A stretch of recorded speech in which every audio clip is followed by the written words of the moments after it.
మాజీ ముఖ్యమంత్రి మొన్న ఎన్నికల్లో పాపం ప్రతిపక్ష హోదా కూడా నోచుకోలేని వ్యక్తి 11 సీట్లకే పరిమితమయ్యాడు ఆయన.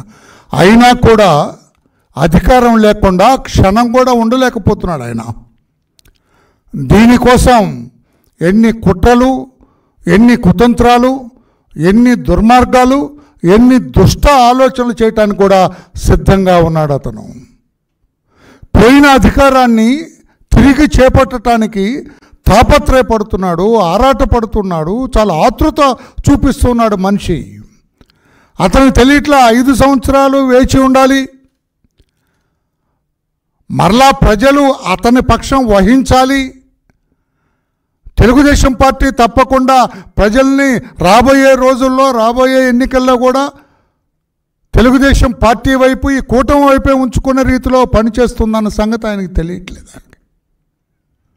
దానికోసం ఈ రోజున నేనెందుకు ఈ రోజున ప్రెస్ మాట్లాడుతున్నా అంటే, నాకు వచ్చిన సమాచారం ఇతను ఒక కాన్స్పిరసీ కుట్ర పన్నుతూ ఉన్నాడు. రాష్ట్రంలో శాంతి భద్రతలు కొరవడినవి, శాంతి భద్రతలు సజావుగా లేవు. చంద్రబాబు గారు ముఖ్యమంత్రి అయిన దగ్గర నుంచి శాంతి భద్రతలకు విఘాతం కలుగుతుంది అని చెప్పాలని ఒక కుట్ర పన్నినాడు.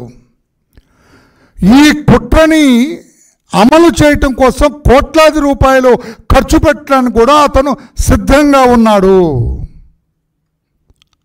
అందులో భాగమే, ఆ కుట్రలో భాగమే ఈ రోజున మా పత్తికొండలో శ్రీనివాసులని మన తెలుగుదేశం పార్టీ ఒక ముఖ్య నాయకుడు.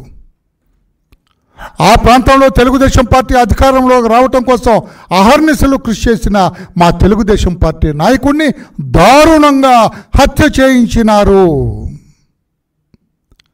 జగన్మోహన్ రెడ్డి గారి తెలిసే ఈ హత్య జరిగింది. లేకపోతే తెల్లవారుజామున 5 గంటలకు అతను బహిర్భూమికి వెళ్తూ ఉంటే కారం తీసుకొని ఎవరైనా వెళ్తారండి? ప్రిపేర్ అయితే తప్ప, పక్కా ప్రణాళిక ఉంటే తప్ప కారం తీసుకొని, వేట కొడవలు తీసుకొని, గండ్రగొడ్డలు తీసుకొని వెళ్ళి అతన్ని దారుణంగా హత్య చేయటం తెల్లవారుజామున 5 గంటలకి. రాష్ట్రంలో శాంతి పద్ధతులు సరిగా లేవు అని చెప్పాలన్న కుట్రలో భాగం ఇది. లేకపోతే 30 రోజులు కూడా చంద్రబాబు నాయుడు గారు పరిపాలన పూర్తి అవ్వకముందే ఢిల్లీలో గగ్గోలు పెట్టాడు, జంతర్ మంతర్లలో అరిచాడు అక్కడ శాంతి పద్ధతులు లేవని. 33 మంది చనిపోయారని చెప్పారు. నేను ఆ రోజునే ఛాలెంజ్ చేశా, మా పార్టీ నాయకులు ఛాలెంజ్ చేశారు. 33 మంది పేర్లు, చనిపోయిన వాళ్ళ పేర్లు చెప్పగలవా జగన్మోహన్ రెడ్డి అని ఛాలెంజ్ చేశాం.